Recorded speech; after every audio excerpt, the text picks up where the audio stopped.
Hello friends, नमस्कार दोस्तों। Knowledge of market में आपका हार्दिक स्वागत है। वेलकम। तो दोस्तों, आज हम न्यूज़पेपर का अध्ययन करेंगे और बिजनेस स्टैंडर्ड न्यूज़पेपर ले रहे हैं। गुरुवार 7 अप्रैल 2022 आज की तारीख है। आगे बढ़ने से पहले दोस्तों मैं यह बताना चाहूँगा कि अभी तक यदि आपने चैनल को सब्सक्राइब नहीं किया है तो नॉलेज ऑफ मार्केट चैनल को सब्सक्राइब करें। इसी तरह से हर दिन मार्केट से रिलेटेड हम कुछ ना कुछ नई न्यूज़ लेकर आते रहेंगे। तो दोस्तों, बिना समय गवाए शुरू करते हैं बिजनेस स्टैंडर्ड। तो आज की जो ताज़ा खबर है कि बॉन्ड में जो है उसमें तेज़ी आई है और बॉन्ड में तेज़ी आई है और रुपए में नरमी आई है। 3 साल के उच्चतर स्तर पर बॉन्ड प्रतिबल डॉलर के मुकाबले रुपए में आई नरमी। आरबीआई की बैठक हुई है और उससे पहले बाज़ार में थोड़ी घबराहट हुई है। फेड के बयान से 566 अंक गिरा सेंसेक्स। तो क्या बयान है, क्या है, थोड़ा सा हम इसके बारे में पढ़ लेते हैं।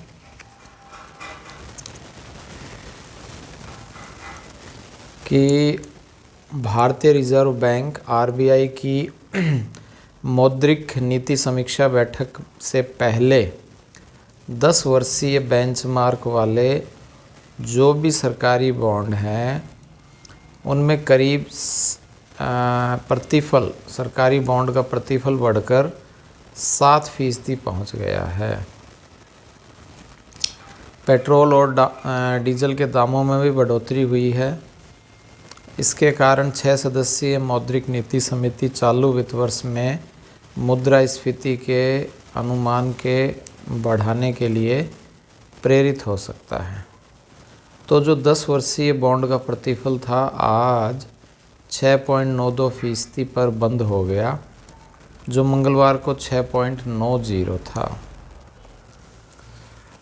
तो यह जो बॉन्ड है उसके प्रतिफल में 6.92% पर यह बंद हुआ है और पिछले कुछ दिनों में 8 अंक का इजाफा हो चुका है। तो बॉन्ड जो हैं उसमें तेज़ी आई है और बैंक ऑफ बड़ौदा के मुख्य अर्थशास्त्री जो हैं सबनवीस ने कहा है कि मौद्रिक नीति घोषणा से पहले बाजार के घबराहट के कारण 10 वर्षीय जो बॉन्ड प्रतिफल है वह बढ़ रहा है। कोविड की मार पर मुफ्त खाद्य का मरहम यह दिया जा रहा है। सीएनजी, पेट्रोल, गैस यह सब महंगे हो गए हैं। मार्च में सेवा क्षेत्र की जो गतिविधि है वह बढ़ी है।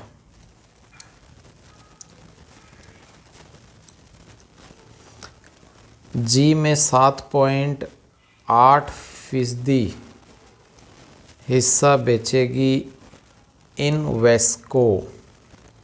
जी एंटरटेनमेंट एंटरप्राइजेज की सबसे बड़ी जो शेयर धारक है इन्वेस्को डेवलपिंग मार्केटिंग में 7.8% हिस्सेदारी लगभग 2200 करोड़ रुपए बेच रही है। क्योंकि दोस्तों यह पहले भी काफ़ी विवाद हो चुका है कि जी न्यूज़ इन्वेस्को कह रहा है कि जी न्यूज़ के जो सीईओ हैं सुभाष चंद्रा के बेटे उसको चेंज करें, उसको बदलें, लेकिन वह नहीं मान रहे हैं। इसीलिए इन्वेस्को ने जी और सोनी के बीच वलय का समर्थन किया था। अंत में अब यह अपना हिस्सा बेचने लग रही है।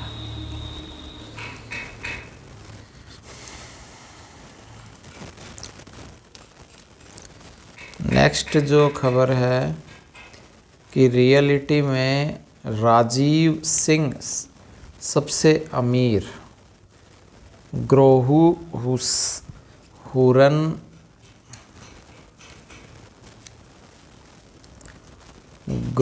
हुरन इंडिया रियल एस्टेट अमीरों की सूची में 12 अरबपति रियलिटी उद्यम शामिल हुए हैं। तो देश की प्रमुख जो डीएलएफ रियल एस्टेट कंपनी है राजीव सिंह 61,220 करोड़ के मालिक हैं। इनकी संपत्ति पहले स्थान पर है। माइक्रोटेक के मंगल प्रभात लोढ़ा एवं परिवार 52,970 करोड़ की संपत्ति के साथ दूसरे स्थान पर है। और शेयरों में उछाल और रियलिटी की मांग बढ़ने से संपत्ति में इजाफा हुआ है। ठीक है, तो यह एक जानदार और शानदार न्यूज़ निकल के आई है कि रियलिटी क्षेत्र में जो राजीव सिंह हैं वो सबसे अमीर है।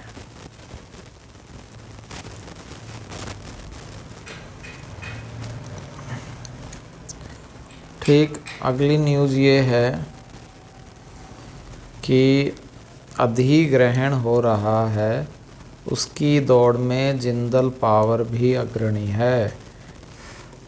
नवीन जिंदल के स्वामित्व कंपनी रिलायंस कैपिटल और श्रेय इंफ्रास्ट्रक्चर की परिसंपत्तियों पर बोली लग रही है।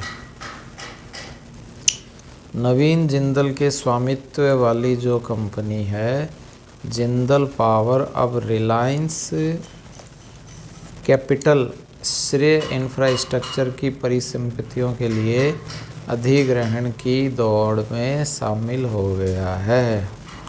नवीन जिंदल के स्वामित्व वाली जो कंपनी जिंदल पावर है अब रिलायंस कैपिटल और श्रेय इंफ्रास्ट्रक्चर की परिसंपत्तियों के अधिग्रहण में शामिल हो गया। तो कंपनी रिलायंस कैपिटल और श्रेय इंफ्रास्ट्रक्चर की परिसंपत्तियों के लिए लगाएगी बोली। जिंदल पावर पिछले साल अपने मूल company Jindal steel and power से अलग हुई थी। तभी से विभिन्न दिवालिया कंपनियों के लिए बोली लगा रही है। रिलायंस कैपिटल और श्रेय परिसंपत्तियों में Brookfield private capital, TGP Asia, Nippon life insurance, Zurich insurance कंपनियां जैसी विश्व की प्रमुख वित्तीय सेवा कंपनियों में दिलचस्पी ले रही है। घरेलू कंपनियों में Adani Finserv, Tata LIG general insurance, Piramal group में भी इन कम परिसंपत्तियों के लिए जमा कराए हैं। तो ये भी कोशिश कर रहे हैं। तो कंपनी रिलायंस कैपिटल और श्रेय इंफ्रास्ट्रक्चर की परिसंपत्तियों के लिए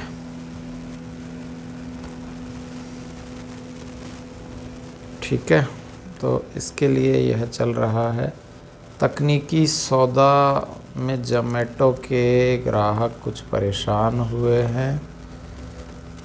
वीआईपी की स्टार्टअप कंपनियों संग करार किया है। इनजो में मुंबई। फ्लिपकार्ट ने फ्लिपकार्ट हेल्थ ऐप भी अब पेश कर दिया है। फ्यूचर ग्रुप और अमेज़ॉन का विवाद फिलहाल चल रहा है।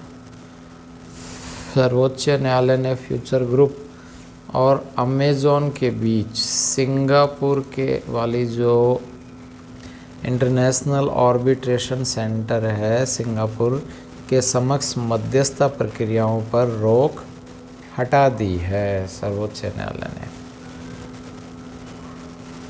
टाटा सन्स की नज़र रकम जुटाने पर। कंटेनर कार्गो बिजनेस में उतरी जेएसडब्ल्यू इंफ्रा।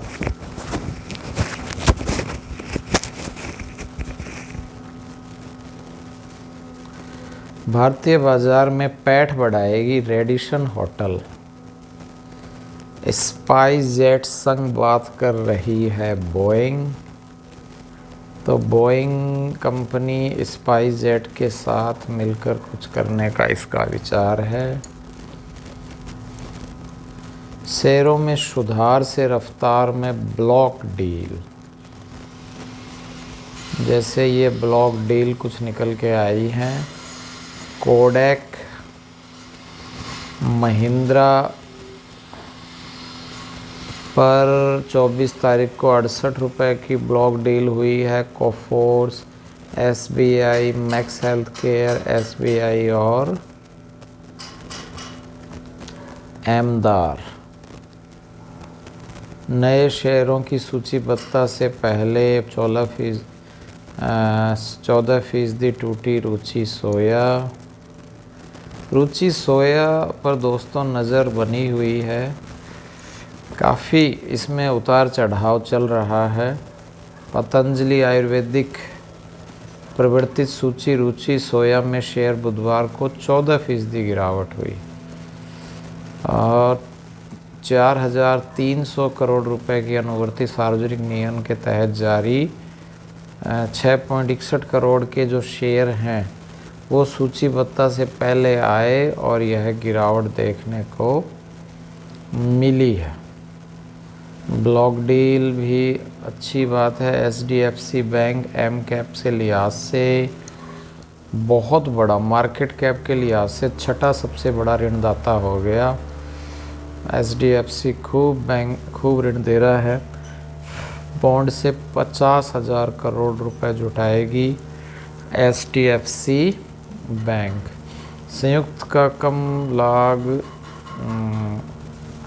संयुक्त कंपनी की कोष की कम लागत का लाभ। म्यूचुअल फंड उद्योग में AUM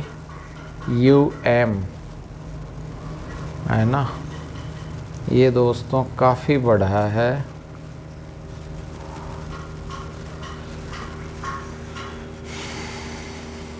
लगभग 38.4 करोड़ रुपए।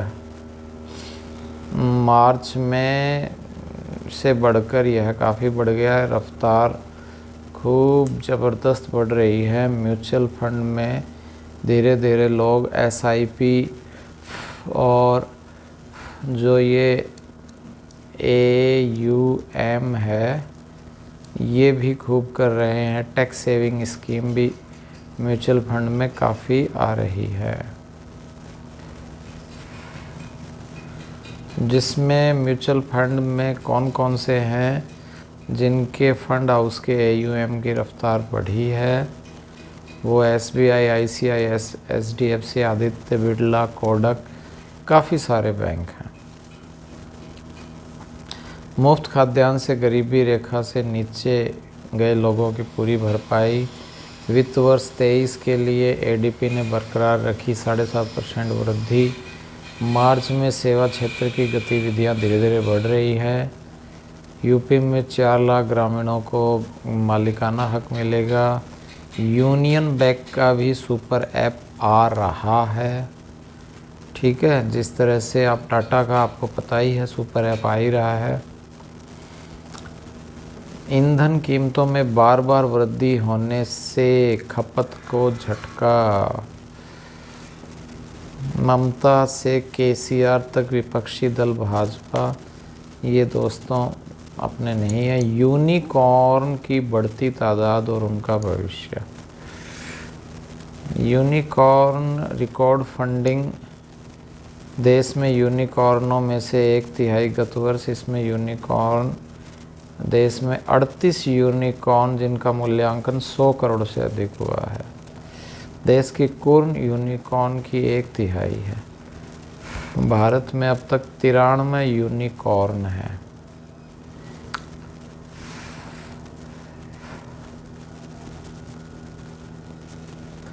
तो यूनिकॉर्न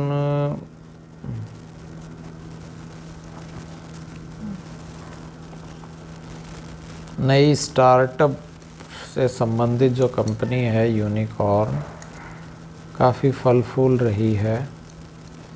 ये दोस्तों हमको हर दिन के इससे चार्ट का हमको अध्ययन होता है।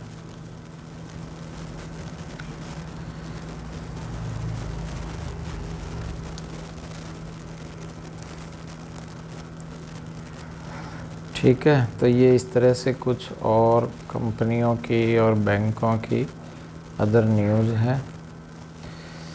तो आई होप दोस्तों आपको यह वीडियो अच्छा लगा होगा और आज के जो न्यूज़पेपर को आसानी से समझ में आया होगा।